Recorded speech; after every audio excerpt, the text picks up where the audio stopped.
अस्सलाम वालेकुम नाज़रीन, हॉट इशू प्रोग्राम में भली कार मैं तव्हांजी मेज़बान सबीन मेमण। नाज़रीन, हॉट इशू प्रोग्राम में ॻाल्हि कंदासीं ईंदड़ बजट ऐं IMF प्रोग्राम जे हवाले सां। इन ॻाल्हि में को बि शक न आहे त मुल्क हिन वक़्तु तारीख़ जे बदतरीन मुआशी बहरान मां गुज़री रहियो आहे। केतिरे वक़्त खां मुआशी सूरत हाल ॾींहों ॾींहुं ख़राब थींदी पई वञे। हुकूमत वटि इन तरह जो को बि प्लान मौजूदु न आहे जंहिंसां के क़दर मुआशी जेका सूरत हाल आहे उहा बहितर थी सघे। सियासी इस्तेहकाम न हुजण जे करे मुआशी जेका सूरत हाल आहे उहा तमामु घणी डाउन थी चुकी आहे। IMF जे हवाले सां जेकॾहिं ॻाल्हि कजे त नओं जेको रिव्यू प्रोग्राम आहे जाइज़ प्रोग्राम IMF जो उहो बि अञा मुकमल न थी सघियो आहे। इन हवाले सां जिते गुज़िरियल 4 महीननि खां ॻाल्हियूं 1.5 लाख जो शिकार आहिनि त उते वज़ीर आज़म पारां इहा उमेद ॾेखारी वई त IMF जो जेको प्रोग्राम आहे उहो बहाल थी वेंदो, पर उन हूंदे बि हिन वक़्त ताईं एॾी का उमेद नज़र नथी अचे। जिते IMF जे प्रोग्राम जो मामिलो आहे त उते हुकूमत बजट जूं तयारियूं पिणु करे रही आहे। हुकूमत जी कोशिश आहे त इहो बजट जेको उन्हनि जो शायदि आख़िरी बजट हुजे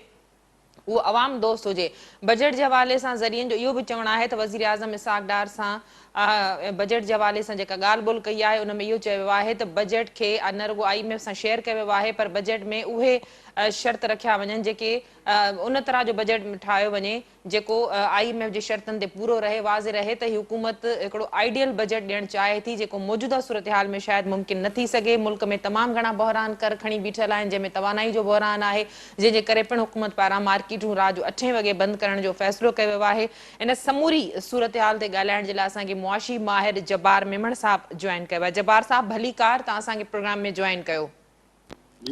जब्बार साहब, जेको ईंदड़ बजट आहे उन में अवाम कहिड़ियूं उमीदूं रखी सघे थो? जेको ईंदड़ बजट आहे हमेशह इहो चयो वेंदो आहे हुकूमत पारां त बजट अवाम दोस्त हूंदो, पर लॻे नथो त हीउ बजट को अवाम दोस्त साबित थी सघंदो। जेको जनरल सर्वेस थिया आहिनि, टेलीविज़न वारा सर्वेस पिया था कनि, अख़बारुनि वारा सर्वेस पिया था कनि, किथे बि को बि इहो तफ़ावत नज़र न आयो आहे त माण्हुनि खे शिकायत आहे त हुननि वटि जेका हिन वक़्तु इनकम आहे, जेके हुननि जा ज़रिए मुआश आहिनि या जेके रिसोर्सिस आहिनि, उहे ख़र्चनि जे हवाले सां जेको आहे उन्हनि जे विच में हिकिड़ो वॾो फ़र्क़ु अची वियो आहे। उनखे असां महांगाई चवंदा आहियूं, या थोरी देरि लाइ सभले सिंधी में इहो चऊं त सभिनी माण्हुनि खे जेको आहे महांगाई जे हवाले सां तमामु घणी शिकायत आहे। हाणे इहे त हिकिड़ी अवामी उमेद आहे। ॿिए पासे जेको आहे सो इन अवामी उमेद जे हवाले सां सरकार छा करे सघे थी? सरकार जेका आहे सा हिन वक़्तु तमामु घणी मुश्किलातुनि जो शिकार आहे। सरकार जेको आहे सो अंदरूनी हिकिड़ा चैलेंजिस त आहिनि ई आहिनि, जंहिंखे असां चवंदासीं त इकोनॉमिक जेको आहे सो मुश्किलात सां गॾोगॾु हिकिड़ी हाईली पॉलिटिकल इनस्टेबलाइज़ेशन ऐं उन सां गॾोगॾु जेको आहे सो ई पकड़ धकड़ ऐं ॿिए ॻाल्हियूं जेके आहिनि इन्हनि बि इन सॼे माहौल में जेको आहे सो हिकिड़ो इस्तेहकाम आणण जे बजाए उनखे वधीक गैर मुस्तहकम कयो आहे। हाणे थोरी देरि लाइ जेकॾहिं असां ॻाल्हियूं कयूं त आख़िर पाकिस्तान जो बजट जेको आहे सो कीअं ठाहिजे? जेकॾहिं पाकिस्तान जे बजट जे हवाले सां सभ खां वॾी जेका आहे सा पाकिस्तान जे मथां हिकिड़ी ज़िमेदारी आहे त पाकिस्तान हिकिड़ो सॉवरन मुल्क आहे। थोरी देरि लाइ असां सवले सिंधी में चऊं त हिकिड़ो आज़ादु ख़ुदि मुख़्तार मुल्क आहे, जिन बि मुल्कनि सां जेके बि मुआहिदा कया आहिनि, ख़ासि करके पैसनि जी ॾे वठि जे हवाले सां। थोरी देरि लाइ असां ॾे वठि जे बजाए चऊं त पैसा जेके वरिता विया आहिनि उन्हनि जे हवाले सां जेके बि मुआहिदा आहिनि उन्हनि खे पूरो करण जी ज़िमेदारी जेका आहे सा हिकिड़ी आज़ादु हुकूमत जेका आहे सा उहा ॾींदी आहे, जंहिंखे सॉवरन स्टेट गारंटी चयो वेंदो आहे। हिन वक़्तु सभ खां वॾो मसइलो जेको आहे सो इहो आहे त IMF जे प्रोग्राम में अचण न अचण जे विच में जेको आहे सो वॾो हिकिड़ो फ़ासिलो इहो आहे त इहे 12 खां 14 अरब डॉलर जेके वापसि करणा आहिनि असांखे 8 खां 10 महीननि जे विच में, उहे किथां ईंदा? सॼी जेका आहे सा सूरत हाल हिते अची बीह रही आहे त जेकॾहिं असां IMF सां जेको आहे सो ॻाल्हियुनि में जेको आहे सो कामयाबु नथा थियूं त असांखे इहे पैसा मिलण जी जेका आहे सा तमामु घटि उमेद रखणु खपे। थोरी देरि लाइ किन हंधनि ते जेको आहे सो मीमो गेट्स ऐं ऑडियो लीक्स वग़ैरह वेठियूं ॿाहिरि अचनि। हिना रबानी खर जी हिकिड़ी मेमो गेट में इहा बि ॻाल्हि आई त असांखे हाणे अमेरिका खे छॾे पॉलिटिकली तौर ते जेको आहे सो चाइनीज़ सां पंहिंजा जेके आहिनि से राब्ता ऐं रिश्ता मज़बूत करणु खपनि त जीअं हिन वक़्तु जे मुश्किलातुनि में उहे जेके आहिनि से असांजे कमु अचनि। पर उते बि असां ॾिसो त चाइनीज़ जेको आहे सो हिकिड़ी डिसिप्लिन्ड इकोनॉमी थी चुकी आहे। चाइना जेको आहे सो दुनिया जी ॿी इकोनॉमी थियण जे कोशिशुनि में आहे। चाइना जेको आहे सो तमामु ज़ोरदार तरीक़े सां जेका तरक़ी कई आहे उन में चाइना बि उन क़िस्म जा ख़तरा जंहिंखे चइजे त पंहिंजा तालुकात कसीरुल जहती इदारनि सां ख़राब न कंदी पाकिस्तान जे करे। जी थोरी देरि लाइ हिनखे सवली सिंधीअ में मां ईअं सम्झाइण जी कोशिशि कयां त IMF जेको आहे ऐं अमेरिकन्स इहा ॻाल्हि वर्जाई आहे त चाइना खे हिकिड़ो ज़िम्मेदार मुल्क थियणु खपे ऐं कसीरुल जहती फाइनेंशियल तर्ज़ अमल ते हलणु खपे। उन मां हू चाइना खे वार्निंग था ॾियनि त जंहिं तरीक़े सां जेकॾहिं कसीरुल जहती इदारा IMF वग़ैरह मुल्कनि में जेको आहे सो सहकार करण जी कोशिशि पिया था कनि त उहा किन उसूलनि ते आहे ऐं उहे उसूल आहिनि त तव्हां पंहिंजे मुल्क में जेको फाइनेंशियल स्ट्रक्चर आहे उनखे तव्हां मज़बूत कयो त जीअं तव्हां आहिस्ते आहिस्ते कर्ज़ घटायो ऐं आहिस्ते आहिस्ते पंहिंजी जेका प्रॉस्पेरिटी आहे उहा ठीकु कयो, आहिस्ते आहिस्ते अनएम्प्लॉयमेंट घटायो ऐं आहिस्ते आहिस्ते महांगाई जेका आहे असां उनखे घटाइण जी कोशिशि कयो ऐं गॾोगॾु मुल्क में रिफॉर्म्स जेके आहिनि से बि आणण जी कोशिशि कयो। हाणे इन्हनि ॻाल्हियुनि खे साम्हूं रखंदे असांजे अॻियां हिन वक़्तु ॿ शयूं साम्हूं अचनि थियूं त आख़िर IMF छा थी चाहे। IMF तमामु सवले सिंधी में असां इहो चऊं त IMF जेका मैनेजिंग डायरेक्टर आहे उन हिकिड़े सवले तरीक़े सां पाकिस्तान खे हिकिड़ो मैसेज ॾिनो त तव्हां पंहिंजा रेवेन्यू वधायो ऐं पंहिंजा अख़राजात घटायो। जेकॾहिं तव्हां इन रविश ते हलियो त पोइ शायदि तव्हां सां ॻाल्हि ॿोल करणु मुमकिन हूंदो। हाणे इन्हनि ॿिन्हिनि शयुनि जे विच में जेका ॻाल्हि आहे उहा आहे बजट कि बजट कीअं ठहे जंहिंमें तव्हांजो रेवेन्यू वधंदड़ हुजे ऐं तव्हांजा एक्सपेंडिचर घटिजंदड़ हुजनि।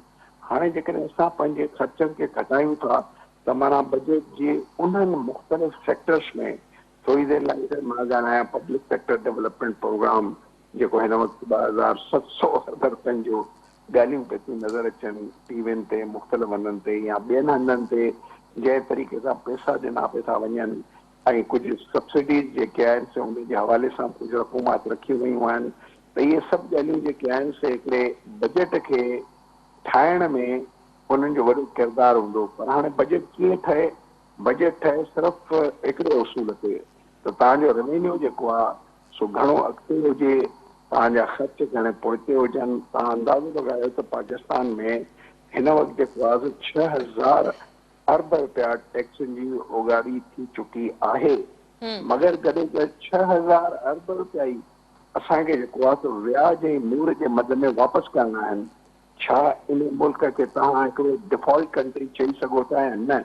डिफॉल्ट जूं तमामु घणियूं डेफिनेशन्स हूंदियूं आहिनि, पर मुंहिंजे पंहिंजे ख़्याल में इहा बि हिकिड़ी डिफॉल्ट जी पहिरीं डेफिनेशन आहे त तव्हां पंहिंजा टैक्स उगाड़े करे सिर्फ़ु हिकिड़े मद में तव्हां 6000 अरब रुपया जेके ॾियो था त बाक़ी मुल्क कीअं हलंदो? छाकाणि त सूबनि खे जेको आहे 54-56% मिलणो आहे, ग्रांट्स मिलणियूं आहिनि, डिफेंस जेका 2000 अरब रुपया उहा खाई वेंदी। उन खां अलावा सॼी हुकूमत हलणी आहे। 18 अमेंडमेंट खां पोइ उहे शयूं जेके सूबनि खे वञणु खपनि आहे उहे अञा ताईं फेडरल हुकूमत पंहिंजे कब्ज़े में कयो वेठी आहे। त टोटल हिकिड़ो गवर्नेंस जो ऐं इकोनॉमिक मैनेज जो स्ट्रक्चर टोटली ख़राबु आहे ऐं इन ख़राबीअ खे दूरि करण लाइ जेके चइजे त अंग्रेजी में त हिकिड़ी बिटर पिल माना हिकिड़ी गोरी जेका खाइण में काफ़ी तकलीफ़ त लॻे थी, हुनजो ज़ाइको बि सुठो कोन्हे, पर उहा हिकिड़ी IMF इन करे आहे त तव्हांखे जेको आहे सो डिसिप्लिन करण में हिकिड़ी यानी पॉसिबिलिटी आहे त मुल्क जेको आहे सो कंहिं हिकिड़े डिसिप्लिन रूल्स मुताबिक़ हलंदो। थोरी देरि लाइ जंहिं मुल्क में जेको आहे सो पब्लिक प्राइवेट प्रोक्योरमेंट रेगुलेटरी अथॉरिटीअ में तव्हां सिर्फ़ु बग़ैर कंहिं कम्पिटेटिव बिडिंग जे शयुनि खे ख़रीद करण जी इजाज़त पिया था ॾियो त हिकिड़ी नॉन ट्रांसपेरेंसी साम्हूं अची वई। हींअर खां ई जेको आहे सो मुख़्तलिफ़ ॻाल्हियूं साम्हूं अचनि वेठियूं त IMF इन्हनि सभिनी ॻाल्हियुनि खे ॾिसे वेठी। शायदि थोरी देरि लाइ इहो चवणु मुनासिबु हूंदो त IMF जेका आहे सा पाकिस्तान जे बारे में पाकिस्तान खां वधीक उनखे ख़बरचार आहे। अॼु जेकॾहिं वर्ल्ड बैंक जी जेका तव्हां आउटलुक रिपोर्ट पाकिस्तान जे बारे में आई आहे उहा पाकिस्तान जे क्लेमिंग फिगर्स जी नफ़ी पे थी करे। पाकिस्तान चए थो 3.5% असां ग्रो कंदासीं 23-24 में नए बजट जे स्ट्रक्चर ऐं उन जे उमेदुनि ते, जॾहिं त उनखे वर्ल्ड बैंक कोन थी मञे, जॾहिं त तव्हांजे पोणे साल जेको आहे सो इमिनेंट जेके इकोनॉमिस्ट आहिनि उहे चवनि था त पाकिस्तान जी नेगेटिव ग्रोथ रही आहे 4% ताईं। हुकूमत ज़ोरीअ जेको आहे सो उन खे 0.29% प्लस ग्रोथ ते आंदो आहे। हिकिड़े पासे असां ग़लति फिगर्स पे था ॾियूं, फजिंग पे था ॾियूं, ॿिए पासे असां यानी शयुनि खे मुंहिंजो पंहिंजे ख़्याल में पब्लिक करण जी अहमियत इन करे हूंदी आहे त जेकॾहिं का हुकूमत ग़लती करे थी उन्हनि माण्हुनि जे हवाले सां जेके उन्हनि खे वोट ॾियनि था, घटि में घटि वोटिंग कॉन्स्टिट्यूएंसी खे इहा त ख़बर हुजे त हुकूमत छा थी करे। अॼु जी जेका आख़िरी ख़बर आहे त IMF जेको आहे सो हिननि खे चयो आहे त बजट डॉक्यूमेंट शेयर कयो। ॿुधण में आयो आहे त कुझु फिगर्स शेयर कयूं वयूं आहिनि। जेकॾहिं उहे शेयरिंग फिगर्स जेके आहिनि इलेक्शन ईयर जे हवाले सां न आहिनि त शायदि इहो 9th जाइज़ो जंहिंजो तव्हां हवालो ॾिनो शायदि इहो अॻिते वधी सघे थो। ठीकु। पर जेकॾहिं ईअं न आहे त पाकिस्तान जी तारीख़ में हमेशह जेको आहे सो इलेक्शन ईयर ईंदा रहिया आहिनि। उन्हनि इलेक्शन ईयर में फाइनेंशियल डिसिप्लिन जो सवले सिंधी में चऊं उन जी एप्लीकेशन हूंदी आहे 0 ऐं ॿुड़ी। फ़क़ति हिकिड़ो वोटिंग कॉन्स्टिट्यूएंसी खे ख़ुशि रखण लाइ मईशत में बिगाड़ पैदा करण जी कोशिशि कई वेंदी आहे। तव्हां वटि पैसा कोन्हनि पर तव्हां पंहिंजो जेको खसारो वधाए करे ऐं पंहिंजे वोटर्स खे ख़ुशि करणु चाहियो था, इहा हिकिड़ो इकोनॉमिक कंडक्ट न आहे पर इन खे चइबो आहे इकोनॉमी जे ख़ुदकशी वारो कंडक्ट हूंदो आहे। तव्हां हिन वक़्तु अंदाज़ो लॻायो त पाकिस्तान में 10% बार बार इहो तकरार पियो थो थिए त तव्हांजे क़ौमी मजमूई पैदावार जी 10% खां मथे टैक्स जी उगाड़ी कोन्हे, जॾहिं त तव्हांजा ख़र्चा जेके आहिनि 20% क़ौमी पैदावार खां मथे आहिनि। आख़िर इहे 10% जेके आहिनि से किथां ईंदा? आसमान में त न किरंदा। इहे जेके आहिनि से के मुल्क मुफ़्त में त न ॾींदा। आख़िर जेके आहिनि से बैंकूं तव्हांखे बग़ैर कंहिं शर्त शराइत जे त न ॾींदियूं। आख़िर सऊदी अरेबिया हुजे, ठीकु। UAE हुजे, जिन सिर्फ़ु हिकिड़ो ख़ासि रिस्ट्रिक्शन्स में त इहे पैसा सिर्फ़ु रखायो एज़ अ डिपॉज़िट कि दुनिया ॾिसे कि हा भई $4 बिलियन ताईं असां वटि फॉरेन एक्सचेंज जी सघ पैदा थी चुकी आहे। पर उन खां अलावा इहे पैसा कंहिं तरीक़े सां मां सवाइ उन वक़्तु जॾहिं हिकिड़ो फाइनेंशियल डिसिप्लिन कस्टडी जाती इदारो IMF जेको आहे सो हिन मुल्क में ईंदो पोइ शायदि पॉसिबिलिटी आहे। तव्हां यानी हिकिड़ो अंदाज़ो लॻायो त हिन मुल्क में जेको आहे सो सॼो पावर सेक्टर जेको आहे सो उन में ख़राबी आहे। ख़राबियूं आहिनि अंदरूने मुल्क में, ख़राबियूं आहिनि त पावर सेक्टर में करप्शन आहे, ख़राबियूं आहिनि पावर सेक्टर इनएफिशिएंट आहे, ख़राबियूं आहिनि त पावर सेक्टर में जेके लो एफिशिएंसी जा जेके पावर प्लांट आहिनि उहे हलनि वेठा। ख़राबी आहे त वॾनि वॾनि माण्हुनि खे नवाज़ण लाइ उहे प्लांट हलनि वेठा जिन खे बिल्कुलु न हलणु खपे।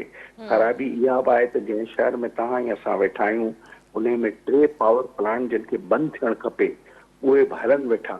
इहे सभु ख़राबियूं जेके आहिनि से सॼे हिन क़ौम जे मथां हिकिड़ो बोझ आहे। ठीकु। मुंहिंजो पंहिंजे ख़्याल में त इहो सॼो बोझ जेको आहे उनजो सिर्फ़ु 2 हिकिड़ा ख़ातिर ख़्वाह जेके आहिनि से उन जा मुतालबा आहिनि। ठीकु। इलेक्शन थियनि, हिकिड़ी गवर्नमेंट जेका आहे सा पंहिंजो स्टेबल अचे, कंहिं वॾे दौरानीअ लाइ अचे, उन में खणी उनखे पहिरें साल ॿिए साल उहा शायदि पॉपुलर न हूंदी ठीकु। पर जेकॾहिं आहिस्ते आहिस्ते कंहिं ट्रांसपेरेंट शफ़ाफ़ियत सां ऐं दुनिया जे मुरवजा उसूलनि सां ऐं दुनिया में जेको आहे सो हिकिड़ो तरीक़ेकार जेको कम जो आहे उन मुताबिक़ हाणे सभिनी तव्हांजे साम्हूं जेकॾहिं इहा ॻाल्हि कई वञे त सिर्फ़ु गैस जा असांजा नुक़सानात 20% आहिनि। इहो हिकिड़ो कार्गो लोड आहे जहाज़ जेको ॿाहिरां असां घुरायूं था। असां अञा ताईं पोयनि 15 सालनि में गैस जे जेके ज़ाया जेके चइजे त गैस जो ज़ाया थियणु, हवा में उॾी वञणु, उन ते ताईं काबू न पाए चुका आहियूं। असां जेके पावर हाउसिस आहिनि उन्हनि जी एफिशिएंसी दुनिया में सुठनि पावर स्टेशन जी एफिशिएंसी 60% हूंदी आहे। हिते असां 39%, 35% वारा पावर प्लांट हलायूं वेठा। हिते असां उहे पावर प्लांट्स हलायूं था जेके 40 खां 45 रुपए में हिकिड़ो यूनिट पैदा वेठा कनि, जॾहिं त असां वटि अहिड़ा बि पावर प्लांट्स हिन मुल्क में आहिनि जेके 12-14 रुपयनि ते बि हलनि था। हाइड्रो उन खां घटि में बि हले थो। पर इहो सॼी आहे हिकिड़ी गवर्नेंस जा इशू। हिते गवर्नेंस नाले जी का शइ कोन्हे। हिते जेको आहे सो सिर्फ़ु हिकिड़ो जेको आहे सो ज़ातियात ऐं पंहिंजी जेको आहे सो फ़वाइद ऐं पंहिंजी ताक़त, माना हर माण्हू कंहिं न कंहिं हंध ते पंहिंजी ताक़त जो इस्तेमालु करे पंहिंजी शयुनि जो वापराइण जेको आहे उन जे फ़रोग़ में मसरूफ़ आहे। ठीक जब्बार साहब मूंखे इहो ॿुधायो वज़ीर आज़म इहा ॻाल्हि कई त जेकॾहिं IMF सां मुआहिदो थी थो वञे, ॻाल्हियूं कामयाब थी थियूं वञनि, प्रोग्राम कंटिन्यू थिए थो त ठीकु, न त अवाम अॻे बि चैलेंजिस खे मुंहुं ॾिनो आहे, हाणे बि मुंहुं ॾींदो। छा हुकूमत जो IMF सां कंहिं समझौते ते पहुची सघे थी? जेकॾहिं न, जेका सूरत हाल तव्हां बयानु कई 50-50 चांसिस आहिनि, अवाम ते केतिरो बार पइजी सघे थो? अवाम वधीक कहिड़नि चैलेंजिस खे फेस करे सघे थो? इन वक़्तु मुआशी सूरत हाल हेठों तबिको बिल्कुलु ख़तम थी चुको आहे, माण्हुनि जो सर्वाइवल तमामु घणो ॾुखियो थी चुको आहे। जीअं तव्हां ॻाल्हि कई त माण्हुनि जी आमदनी जेकॾहिं 5 रुपया आहे त ख़र्च 25 रुपया वधी वियो आहे। ॾिसो, हिन वक़्तु जेको हिकिड़ो प्लान बी जी ॻाल्हि माई आशा गौस कई हुई ऐं असांजे जेको आहे सो फाइनेंस मिनिस्टर बि कई, बल्कि हुन ते इहा धमकी ॾिनी त बाबा हे जेको आहे सो भले वञनि, असांखे का ज़रूरत कोन्हे हिननि जी। इहे ॻाल्हियूं नोट थींदियूं आहिनि। हाणे तव्हांजे सवाल जो जवाब जो मां ईअं ॾियां त छा थींदो जेकॾहिं थोरी देरि लाइ असां वटि फॉरेन एक्सचेंज रिजर्व्स जेके आहिनि से बिल्टअप न थींदा त असांजी जेका इम्पोर्ट जी सघ जेका आहे सा घटिजंदी। माना असांजा कारखाना जेके हिन वक़्तु 25% इंडस्ट्रियल ग्रोथ लार्ज स्केल में घटिजी चुकी अथव। जेकॾहिं असां 25% मां वञी 50 ते बीहंदासीं, माना कारखाना अधु या बंदि थींदा या जेको आहे सो हिकिड़ी शिफ्ट बि कोन हली सघंदा। हाणे इहा हूंदी तव्हांजे फॉरेन एक्सचेंज जे न हुअण जी वजूहात। उन खां पोइ उन जा असर तव्हांजे मथां ईंदा रुपए जे मथां। रुपियो जेको आहे सो हिन करंट 300 रुपए खां वधी करे 350-400 तरफ़ मूव कंदो। उहो छा हूंदो त उहा महांगाई जेका आहे हिन वक़्तु उन खां वधीक महांगाई जे शिकार आम माण्हू थींदो। बेरोज़गारी बिल्कुलु वधंदी। तव्हांजा कारखाना जॾहिं अधु हलणु शुरू थींदा या अधु वक़्त में हलंदा त तव्हांजी जेका आहे सा एम्प्लॉयमेंट तक़रीबन अधु जेका आहे सा ज़ोरी कंहिं न कंहिं तरीक़े सां बेरोज़गार थियण जा शवायद पैदा कंदियूं। पर उन खां वधीक ॿियो छा थींदो? श्रीलंका थींदो। श्रीलंका 6-8 महीना जेको आहे सो लॻाया हिकिड़े प्रोग्राम में वञण लाइ। उहा हिकिड़ी वॾी अखाणी आहे, उनखे छॾियूं था, पर उन खां पोइ छा थियो तव्हां ॾिठो? बाक़ाइदे सिविल राइट्स थिया, छा थियो? प्रेसिडेंट जे महल ते हमिलो थियो। छा असां 6 महीना अञा वधीक जेको आहे सो बग़ैर कंहिं आलमी सहकार जे जेको आहे सो हली सघंदासीं? मुंहिंजो जवाबु अथव न, बिल्कुलु न हली सघंदासीं। हिन क़िस्म जे मईशत जे हिकिड़े तमामु ॾुखे अंगनि अखरनि जंहिंमें असां वेठा आहियूं, जिते असांजूं ऑब्लिगेशन वापसि करण जूं वधीक आहिनि, उते पॉसिबली जेको आहे सो लाइनुनि में लॻी करे तव्हांखे पेट्रोल बि कोन मिलंदव, लाइनुनि में लॻी करे तव्हांखे LPG बि कोन मिलंदव, कारखाना अधु बंदि हूंदा या जेको आहे सो 8 कलाकनि जे बजाए 4 कलाकनि में रहंदा। ऐं मुल्क में हिन वक़्तु अॼु मां रिपोर्ट्स पे ॾिठियूं त रुगो कराची शहर में जेके माण्हू रजिस्ट करे हिकिड़ा 4 रुपया न फुरण जे बजाए उन्हनि रजिस्ट कयो आहे, 62 माण्हू जेके आहिनि से उन्हनि जो खून थी चुको आहे। रोडनि ते, स्ट्रीट्स ते, तव्हांजे रोडनि रस्तनि ते जेको आहे सो बदअमनी आहे। तव्हांजो मुल्क में 21वीं सदीअ में कच्छनि जे इलाइक़नि ते फ़ौज वांगुरु जेको आहे सो हिकिड़ी सरकशी पई थी थिए, जंहिंमें ॿिन्हिनि पासे पंजाब ऐं हुन जी पुलिस जो तइदादु 30-40 हज़ार ॿुधायो वियो आहे। त इहे शयूं जेके आहिनि से इन्हनि में वधीक वधारो ईंदो। ऐं मुंहिंजे पंहिंजे ख़्याल में जेकॾहिं असां हिन वक़्तु कंहिं कसीरुल जहती प्रोग्राम जो हिसो न थियासीं त शायदि जेको आहे सो चाइनीज़ बि जेकॾहिं असां फुली तौर ते पंहिंजो पाण खे सरेंडर कयो हर तरीक़े सां चाइनीज़ खे, त भई ठीकु आहे, वेस्ट ऐं US, छाकाणि त US जो वॾो शेयर आहे IMF में, उनजो वॾो असरु आहे। थोरी देरि लाइ मां इहा बि ॻाल्हि कयां त कल्ह अहसन इक़बाल इहा ॻाल्हि कई त असांखे हिन वक़्तु जेकॾहिं IMF सहकार नथी करे त असां सम्झंदासीं इहे सियासी वजूहात आहिनि। उनजो इशारो हो त अमेरिकन्स जेके आहिनि से न वेठा चाहिनि त इहो IMF जी सहकार अचे। जेकॾहिं वाक़ई हुकूमत ईअं पई थी सोचे पोइ हुकूमत हवाले थिए, चीनियुनि जे हिकिड़ो पासो वठे। जेकॾहिं उन पासे वठण सां जेको आहे सो असांजा मसइला हल थी सघनि था। इहा हिकिड़ी वॾी केस स्टडी आहे, वॾी रिसर्च स्टडी आहे त छा असां जेको आहे सो दुनिया में हिकिड़े जेको आहे सो दुनिया सां गॾियल क़ौम थी सघंदासीं या न। मुंहिंजे पंहिंजे ख़्याल में मुश्किलात इहे हूंदियूं।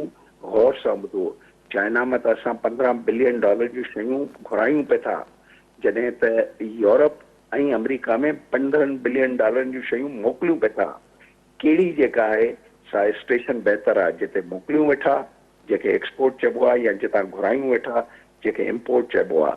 मुंहिंजे पंहिंजे ख़्याल में इहो पैटर्न ऑफ ट्रेड हिन वक़्तु चाइना ऐं यूरोपियन यूनियन या यूनाइटेड स्टेट्स वग़ैरह जे मुकालमे काफ़ी मुख़्तलिफ़ आहे, जंहिं ते जेकॾहिं सियासी का अहिड़ी झलक करे नज़र आई त असां हिन पासे खां हुन पासे वञूं, तॾहिं बि ही मुल्क जेको आहे सो तमामु घणे शदीद हिकिड़ो बैनुल अक़वामी जेको आहे सो इंतशारात जो हिकिड़ो हिसो ठहंदो ऐं शिकार थींदो।